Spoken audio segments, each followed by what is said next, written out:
Creatives fail to succeed in business not because they don't have the talent, not because they don't deserve to win and succeed in their business, but because they can fail to make the vital shift from creative freelancer to a creative CEO.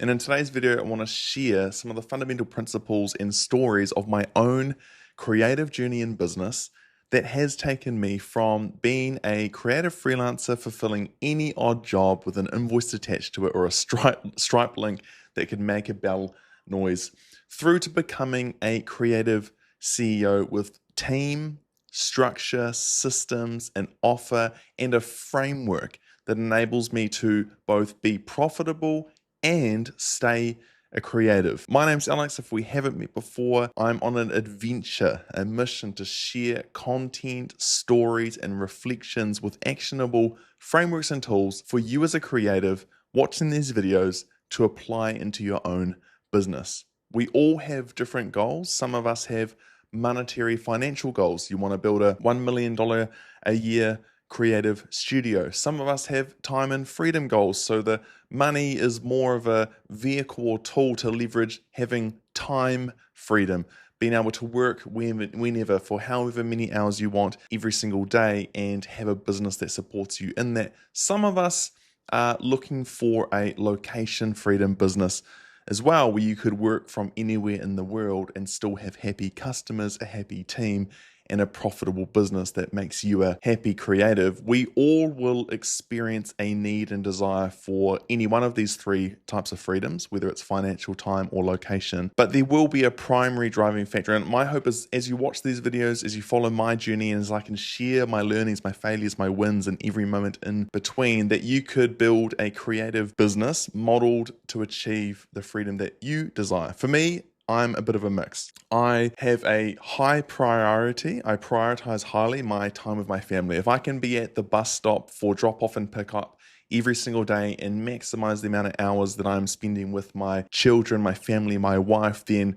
I'm a happy creative. And if I can have a business that supports that, then I'm looking for that sort of time freedom. I'm looking for building wealth. I'm looking for being able to work from wherever, but I'm most happy if I can spend my days with my family and be able to spend my days doing what fuels me. You might be ambitious and you're happy doing 40, 50, 60-hour weeks, but currently you feel drained. And so you want to build a business that allows you to work a lot, but in an efficient way where not all roads lead back to you. Some of you will have financial goals. It might be the $1 million a year. It might even be $300,000 a year, but you need a business that is both generating a revenue but actually retaining a profit. There's not much point in generating $1 million if you're only taking home $100,000 paycheck. Might sound nice on paper, but in reality, it comes with stress and other pressures. Back to the purpose of this video. My name's Alex. If we haven't met before, I run 2 creative service businesses and am building 2 creative tech products, all for property developers, which won't mean much to you, but it is an example of me building out a business, a set of businesses, a portfolio that are serving a particular niche with particular offers, with a team and systems to support, like I've said before, happy customers, happy team, and therefore a happy owner. The vital number one shift that I want this video to communicate is that I had to make the shift from freelancer doing any creative task to receive a financial reward, an invoice paid, money in the bank, so that I could continue to do creative tasks and essentially be a creative and get paid to do it. The mistake that freelancers can make is that they try to build what we would call a high margin business, and margins are great. But if every dollar that comes in is in exchange for a service that you have to fulfill completely yourself, what you've built is more a high-paid contractor role or a glorified employee role as opposed to actually building a business. And most creatives don't get into business to just do business. Most creatives are uniquely wired to start out in business with the ambition, with the goal to just spend their days being creative. When we don't make that shift from freelancer, everything leads back to you, everything is delivered by you, everything's communicated by you, marketed, sold, upheld, retained. Sometimes things fall fall to pieces and it's all up to you. When we don't make that shift from there to a leveraged framework of being a creative CEO, essentially what that means is having a niche that you can serve, maybe even with a niche within a niche, a particular type of avatar within your niche, and with a niched offering. You need a premium price that can be backed up by a premium service, and you need a system with team to carry the work from marketing, sales, onboarding, delivery, and retention so that you can not do nothing at all, but you can do the things in your creative business that you are uniquely equipped and creatively wired for. If you're a designer that just wants to design, then you shouldn't be carrying all of the onboarding, all of the marketing, all of the sales, all of the customer relationships, all of the retention, the delivery. You should be able to just focus purely on design, or focusing on the creative workshops, the strategy within your business. And I'm kind of just preaching to the choir, because what you're hearing is exactly what you're experiencing. You got into business to be creative, but now you've just found yourself running a business. And as a creative, that's not necessarily the most fulfilling outcome. In my world, I made that shift from Facebook ads guy who also designed websites, who also designed medallions, who also designed posters and business cards and created funnels and helped. So I did it all, people, for paychecks here and there to try and build a business. Now, I'm not saying that being scrappy and explorative or experimentative in the early stages is bad. I'm kind of all for it. That's what makes us creative. We can find solutions to problems. But when you stay in that exploration phase for too long and don't settle down into an owned niche with a premium service and a system and team to support you, we do end up in a little bit of a hamster wheel of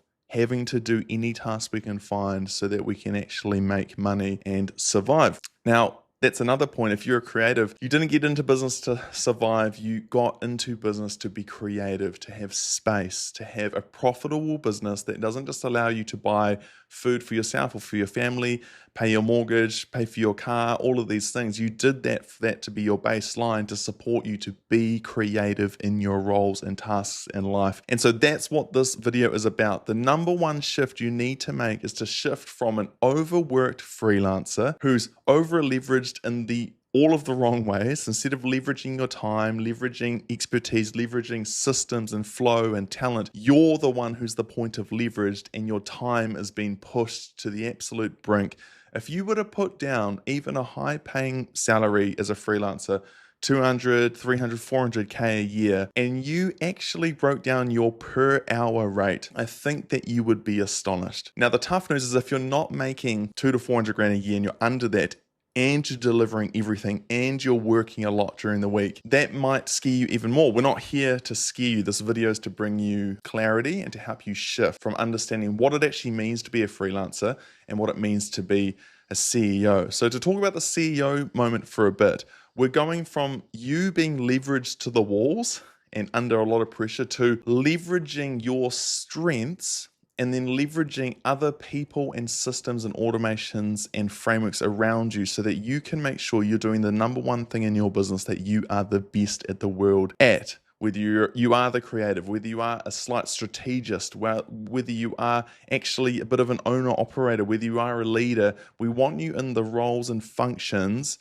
that you are the best at, that brings in the most return in, and then we want team and systems and frameworks so that the rest of the business is operating at also its peak performance. So freelancer does everything themselves. A CEO understands that they are a bottleneck in every area of the business that is not their absolute strength. For me, I am a visionary leader, problem solver, creative ideation machine. That's just in my own right and in my own world, I'm the best at doing that. I love being creative. I love bringing people together, bringing processes together and launching them, releasing them into their potential. I'm not very good at all at managing detail and tasks and timelines and all of the things that actually make a business survive. We have a saying between my wife and I that without me, we would have no new work, and without my wife, we would have no work completed because I am an expert at bringing out the good things from opportunities.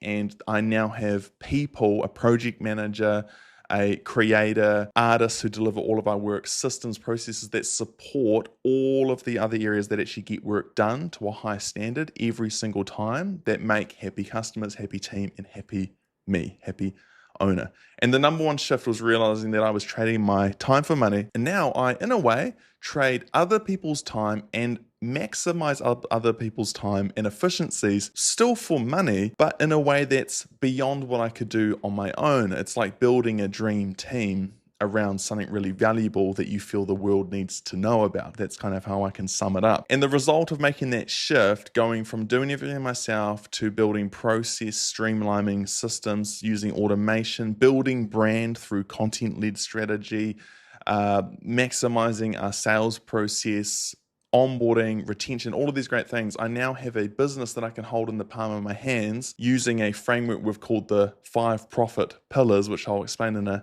another business, essentially marketing, sales, onboarding, delivery, and retention, everything you need to run a profitable creative business. And that number one shift has released me into 1, the most creative season I've ever been in, 2, the most profitable businesses that I've ever run, and 3, meeting the point where my purpose and gifting and skill sets meets the market, and getting to do that every single day. I've experienced a lot of joy, satisfaction, and reward over the learnings of making this shift, so much so that I want you to know about it. And so watching this video, if you're creative thinking, I need to make that shift from freelancer to CEO, CEO can have a bit of a tainted word, and you can still be a freelancer with a profitable business, but it's making a fundamental shift that a CEO is not a freelancer who slowly became better incrementally. It's a complete paradigm shift. You're going from being over leveraged to leveraging others and leveraging systems to grow an offer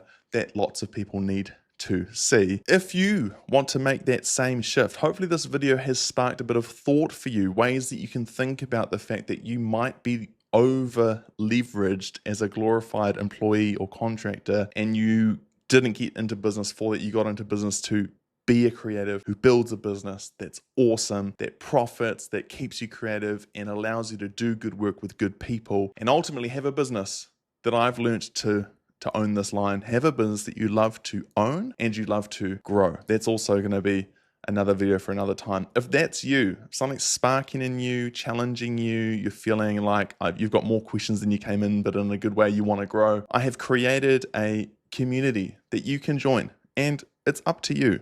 I really hope that this can be a community of action takers, of people who are aligned creatively, who are aligned with their ambitions, but ultimately want to take action and implement frameworks, processes, approaches, systems that can allow you to build a business that serves you. If that is you, there's a link in the description. You can join. I think there might be a couple of questions you need to answer just to make sure that you are a creative, you're in business, and you're ready to roll. You can join that. It's completely free at the moment. I've got a bit of a vision on where that community can go. I really want to help people tactically and strategically and hands-on in a way that brings value, because I want you to own a business like I own and experience the freedom that I've experienced. Disclaimer, not perfect. I've got a long way to go in my own right, but I've learned things that have given me a tremendous amount of clarity and freedom and ownership that I would love to you have as well. So check out the description, join that community. And if not, comment on this video. What's something in your business that you need help with? What's something in this video that stuck out to you that you're confused by, encouraged by, challenged by? Please comment below. And if you want more content like this, subscribe to this channel, follow this channel. I want to build your business without having to get too hands-on. I want you to watch content and genuinely take it away